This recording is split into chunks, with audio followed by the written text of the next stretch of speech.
tardes a todos y a todas. Mi nombre es Nadia Pozziatlo, soy abogada penalista.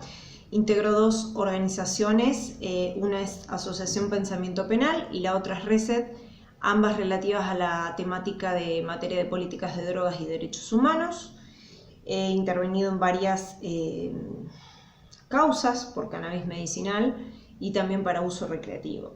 Bueno, el tema que hoy nos convoca es la ley actual de cannabis medicinal, la ley 27.350, básicamente tal como su denominación alude a la investigación médica y científica del uso medicinal de la planta de cannabis y sus derivados. Es una ley que se sanciona en marzo del año 2017 y se reglamenta en forma posterior, en septiembre de ese mismo año. Es una ley, a mi criterio y mi humilde opinión, una ley muy vacía, que viene a prohibir lo que ya estaba prohibido. Recordemos que Argentina es uno de los países más prohibicionistas en materias de políticas de drogas, y pese a haber tanta evidencia científica e investigaciones en varios países en donde ya está reglamentada y legalizada incluso esta cuestión, nosotros seguimos conservando esta materia punitivista y prohibicionista y demonizando a la planta. Bueno, en el contexto de esta lucha de mamás, de papás, de usuarios que venían consumiendo el aceite básicamente, o pomadas, tinturas y demás, surge en un contexto político determinado, importante, en donde esta lucha, lamentablemente, no fue ganada del todo. ¿Por qué digo que no fue esta lucha ganada del todo?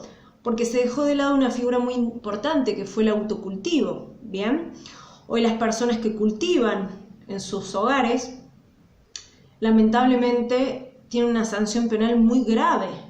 Estas personas siguen siendo criminalizadas, estigmatizadas y perseguidas con penas muy duras por el sistema penal.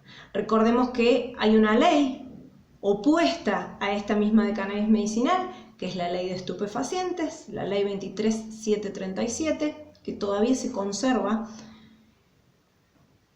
con toda la amenaza, con todo el castigo de esta selectividad penal, como yo hago referencia siempre, ¿no? Porque estamos hablando de penas muy duras, y ya voy a entrar en la etapa de criminalización y qué pasa con esta gente que fue dejada de lado y desamparada por esta ley.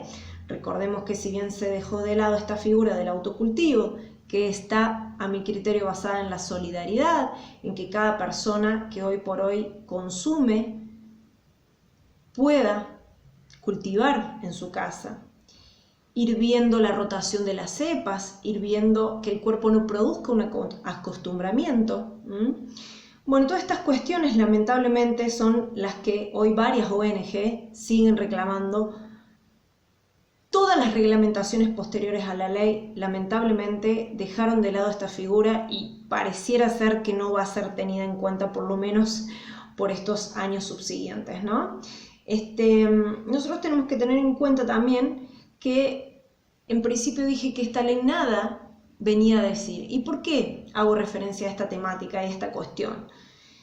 Porque a mi criterio, si nosotros tomamos en cuenta la Convención Única de Estupefacientes de Naciones Unidas del año 1961, fíjense ustedes que la convención básicamente dice que está comprobado que el uso de estupefacientes va a servir para mitigar el dolor, y que todos los países que compongan esta Organización de Naciones Unidas, deben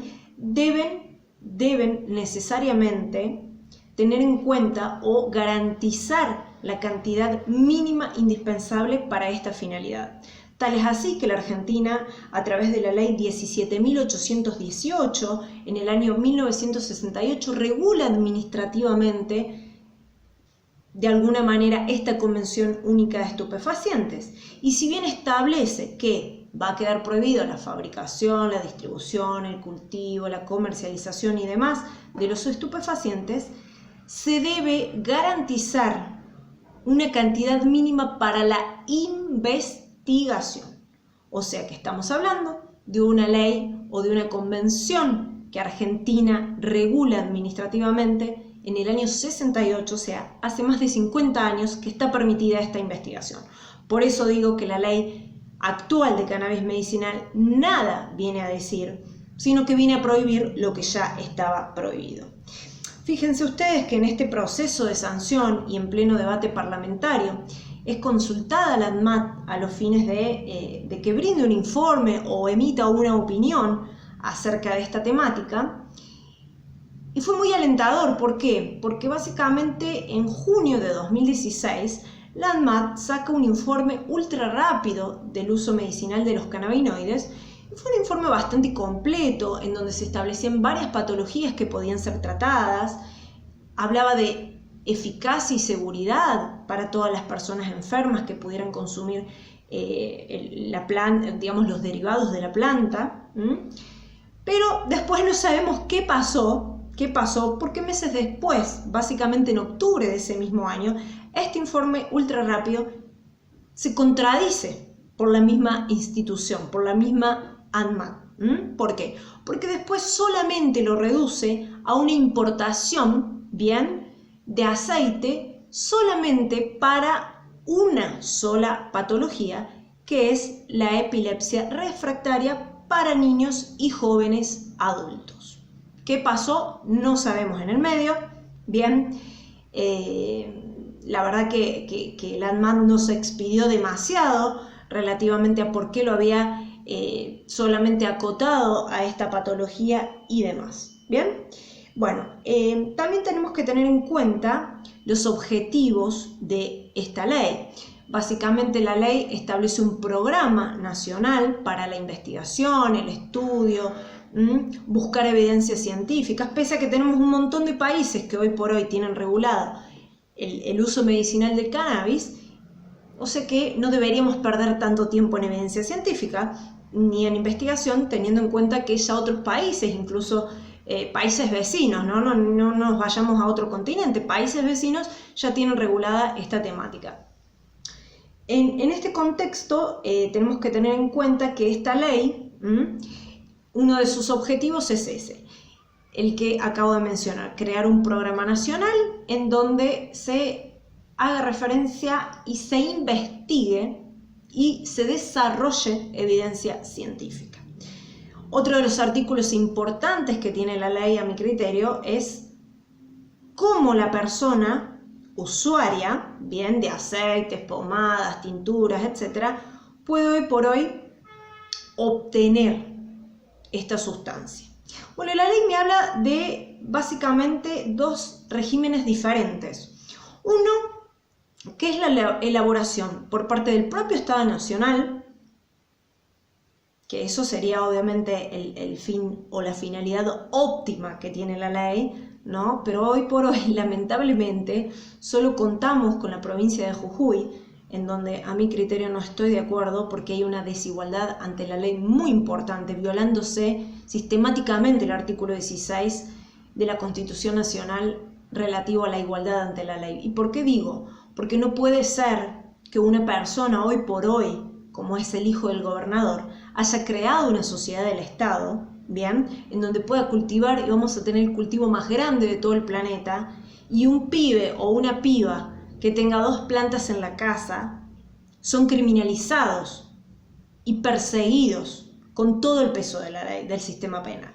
Entonces, a mí me parece que hay que tener mucho cuidado. No pudimos obtener de ninguna manera la reglamentación en donde se autoriza por parte del Poder Ejecutivo a el cultivo más grande del planeta, ¿no? Entonces, hoy por hoy, lamentablemente, no tenemos la elaboración del Estado, ¿bien? De estupefacientes, ya sea con la intervención del INTA y del CONICET, tal como lo manifiesta la ley, a los fines de supervisar, ¿bien?, todo el tema del cultivo y demás. Pero lo cierto es que hoy por hoy la elaboración pública por parte del Estado está ausente. Hay varios proyectos, es verdad, hay varios proyectos en donde no se permite, sino varios proyectos, sobre todo en las municipalidades, bien digo, en los municipios, varios proyectos de ordenanza, en General La Madrid, en Chacabuco, en Mar del Plata. Nosotros hemos presentado uno acá en San Marcos Sierras, acá en provincia de Córdoba, en Cosquín tenemos otros presentados. Lo cierto es que todavía no contamos con ningún tipo de autorización. Y la otra forma que la ley me permite ser usuaria, bien, de aceites, pomadas, tinturas y demás, es a través de la importación. Respecto de la importación tenemos que tener en cuenta dos consideraciones. Una es por un programa, bien, que es el registro voluntario, en donde yo, por ejemplo, presento una patología bajo un formulario del Ministerio de Salud, lo presento a la ANMAT con indicación y prescripción médica, la ANMAT ve si aplico o no. Recordemos que la única patología, lamentablemente, que hoy está contemplada en este programa es la epilepsia. O sea que si yo tengo otra patología, no aplico. ¿Bien? Si la ANMAT considera que yo aplico y tengo todas las condiciones, la indicación médica y demás, puedo recibir aceite, que hoy por hoy una de las más conocidas es el aceite de Charlotte, que está prácticamente a $300. Bien, pero obviamente este régimen de importación es muy discriminatorio y deja de lado muchas personas que hoy están consumiendo. Bien, entonces, ¿qué pasa? ¿Cuál es el grave problema? Aquí el problema fundamental es que no todos aplican, bien, para que la ANMAT me traiga de afuera, bien, de manera importada el aceite de Charlotte, sino también que si yo tengo otra patología o por cualquier otro motivo no ingreso a este programa, la voy a tener que pagar yo, ¿bien? ¿Qué significa? Que acá tengo que pagar los $279, para ser más precisa, que me exige, bien, traer el aceite de afuera. Calculen ustedes que no todo el mundo puede acceder por el alto costo que esto tiene. Por eso siempre digo que hay una finalidad perversa en haberse dejado de lado la figura del autocultivo. Claro está, el autocultivo está basado en la gratuidad, está basada en la solidaridad, que yo al momento de rotar las cepas pueda intercambiar con otra persona que está consumiendo porque tiene otra patología, ¿bien? Totalmente desigual al sistema perverso que tienen las farmacéuticas, en donde claro está que la onerosidad está presente en todo momento en esta industria tan maléfica. Entonces, esos son los tres sistemas que yo tengo. Elaboración pública por parte del Estado, que hoy por hoy no está presente. Régimen de importación, si aplico según la ANMAT, o sea, si tengo epilepsia. Y si no tengo epilepsia y por algún motivo no me inscribí en este registro, la tengo que pagar yo con todo lo que eso conlleva y me indica, bien, y con la burocracia y la onerosidad que eso requiere. Y ahí entraríamos por el régimen de excepción de importación. También la ley habla de que se pueden firmar convenios con universidades y demás. Hoy por hoy recordemos que en la Universidad Nacional de La Plata tenemos un grupo de gente, de cultivadores, de ONG, de asociaciones, bien, que están investigando en un cuartito muy chiquito, con pocas cepas, bien, pero por lo menos las universidades, o sea, el Estado a través de las universidades, se ha comprometido para desarrollar evidencia científica. También tenemos el caso del Garrahan, del hospital, en donde también se está haciendo una prueba con 100 niños y niñas con epilepsia refractaria, en donde un laboratorio de Canadá es el que dona, bien, todo el material, la materia prima, básicamente, para hacer este estudio, este desarrollo científico y para desarrollar evidencia para estos niños y niñas que van a ser tratadas y tratados con aceite de cannabis. También tenemos que tener en cuenta que hoy por hoy se ha empezado a dictar cursos en varias universidades. Acá en Córdoba empezamos uno en la Facultad de Medicina, básicamente en 3 o 4 meses. Tenemos la Universidad de Bahía Blanca, en la Universidad Nacional de La Plata. Bueno, son varios los seminarios que se vienen desarrollando con tal finalidad. Un poquito con el tema al que hice alusión al principio, el tema de la criminalización. Y con esta ley que hoy tenemos vigente, la ley de estupefacientes, la 23737, que dije que se contraponía a esta ley 27350, tenemos que tener en cuenta que, por ejemplo, voy a decir ejemplos para que se entienda realmente el peso que hoy tiene el sistema penal sobre esta gente, ¿no? Y que fue dejada de lado a través de la figura del autocultivo. En primer lugar, fíjense que una persona, una mamá, un papá, un usuario, que en su casa, o sea, gozando del ámbito de privacidad y quizás sin ofender a terceros, la moral ni la costumbre, ni la buena costumbre, ni los derechos de terceros, cultiva en su casa para darle a su hija, a su hijo y demás, hoy por hoy tiene una pena de 4 a 15 años. O sea, delito no escarcelable. Una mamá o un papá que lleva en su cartera, en su mochila, lo que sea, su aceite, su pomada, su tintura, es parado en la calle, como cualquier mamá o papá lleva un medicamento de su hijo o hija, entra dentro de la figura de una tenencia simple, 1 a 6 años. Si se reúnen varios padres y madres, por ejemplo, para hacer un intercambio en virtud de la rotación de las cepas y demás, una pena que va de los 6 a 20 años porque es un delito agravado. Fíjense ustedes la importancia y cómo van elevando los montos de la pena por algo tan simple que podría haberse dejado de lado a través de esta figura del autocultivo. Si una persona brinda el lugar, simplemente brindó un lugar, facilitó un lugar, queda atrapada por el sistema penal a través de la figura de la facilitación del lugar y le corresponde una pena de 3 a 12 años. Si una persona, los famosos cultivadores, que suministran aceite o semillas para el cultivo a otras personas, si este cultivador lo hace de manera gratuita, una pena de 3 a 12 años le corresponde. Si lo hace de manera onerosa, o sea que cobra por ello, de 4 a 15 años. Después tenemos la figura, seguramente la habrán escuchado muchas veces, que ocurre mucho en los casos de las personas, ¿no? De las ONG o asociaciones que brindan talleres de extracción, cultivo y demás, les corresponde el delito de preconización de 1 a 6 años.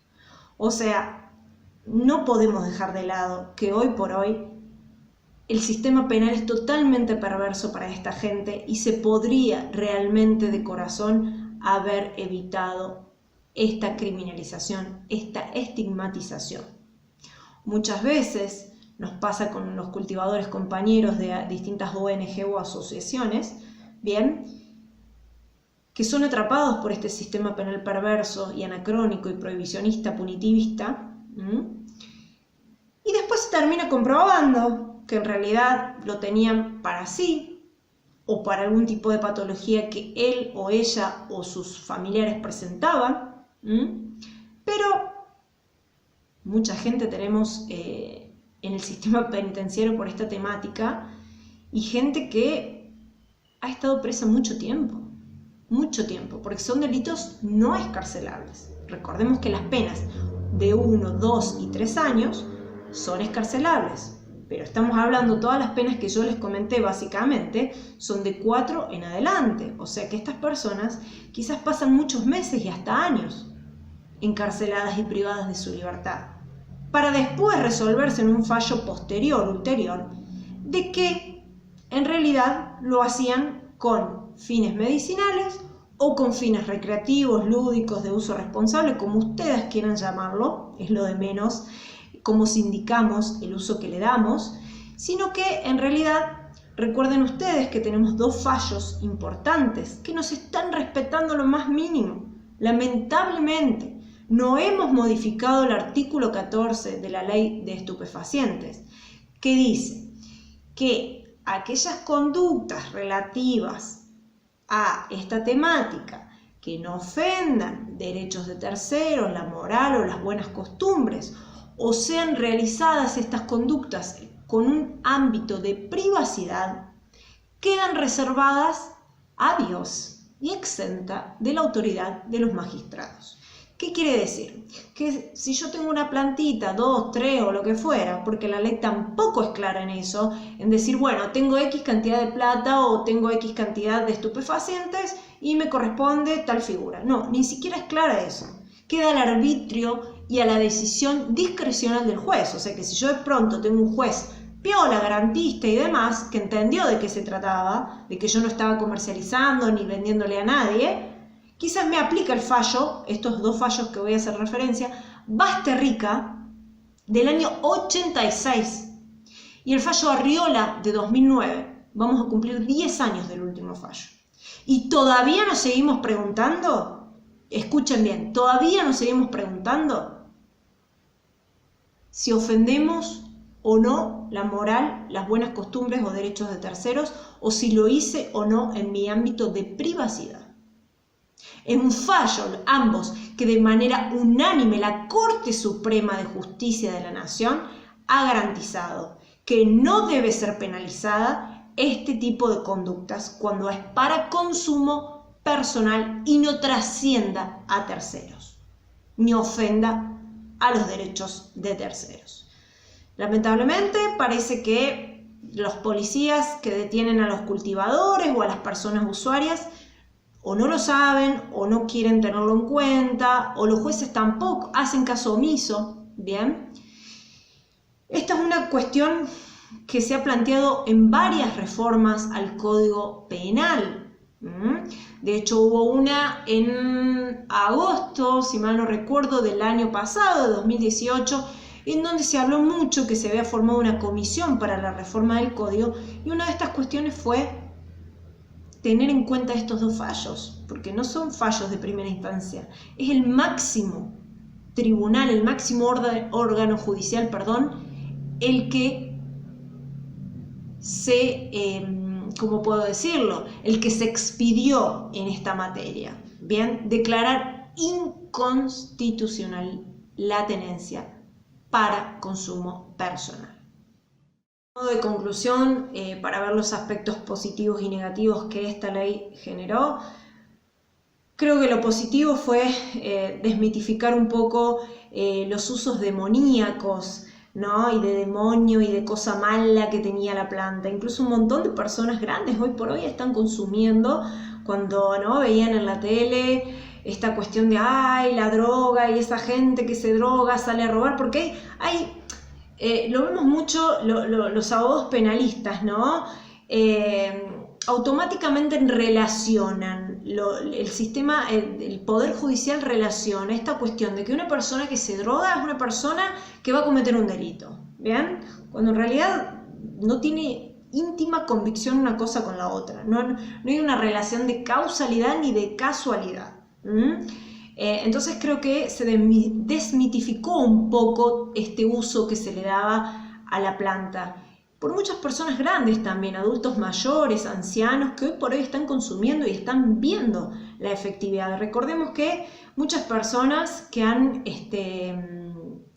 tratado sus patologías con la medicina tradicional, por llamarlo de alguna manera, hoy por hoy están consumiendo cannabis a través de cualquier uso, ya sea fumándose un porro, ya sea con aceite, ya sea con tintura, ya sea con pomadas, etc.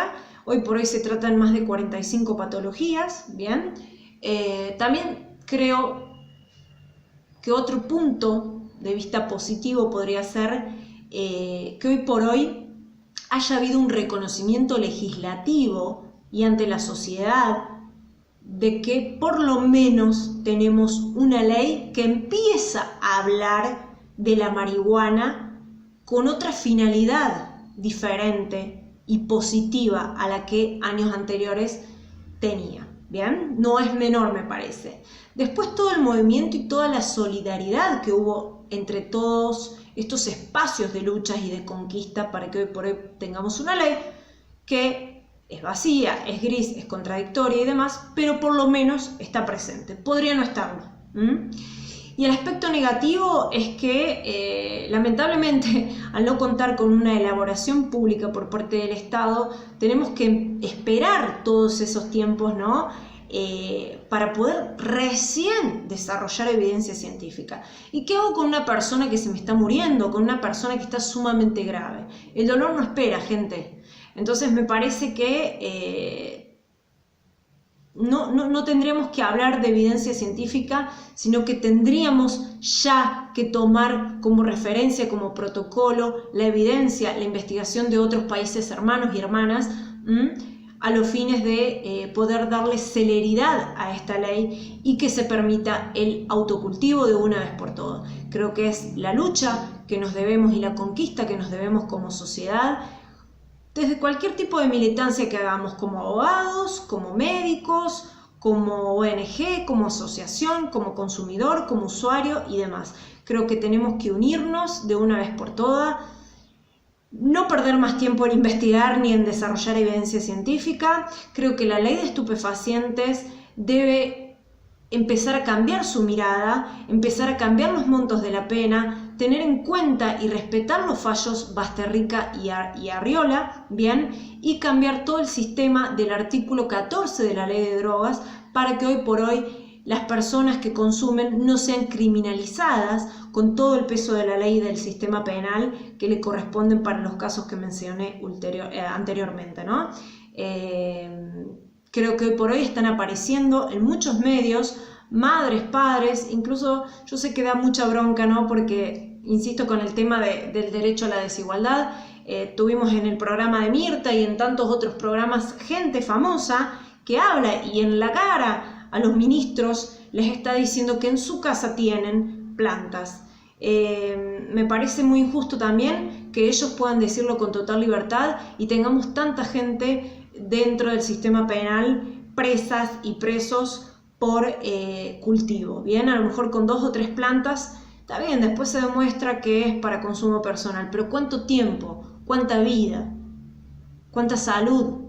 ¿Cuánto daño moral y psicológico se le generó a esa persona? Entonces creo que debemos unirnos para que hoy por hoy el sistema penal no criminalice de la forma que lo está haciendo y que podamos tener un debate más amplio, que todos los profesionales de todas las áreas, asociaciones y demás nos unamos, empecemos un camino de lucha y de conquista social respecto a esto y a tantos otros temas más que realmente son temas legítimos. No estamos hablando de vender droga a los niños y a niñas, estamos hablando de un tema médico, científico, que está probado en varios países, incluso legalizado en otros. Así que bueno, les agradezco las preguntas que quieran hacer. Estoy abierta, voy a dejar mi Facebook, mi teléfono, para lo que ustedes quieran me consultan. Perdón un poco por los audios, pero se me complicó para ir. Y bueno, estoy abierta a cualquier tipo de debate que se haga y gracias a todos y a todas por escucharme. Gracias.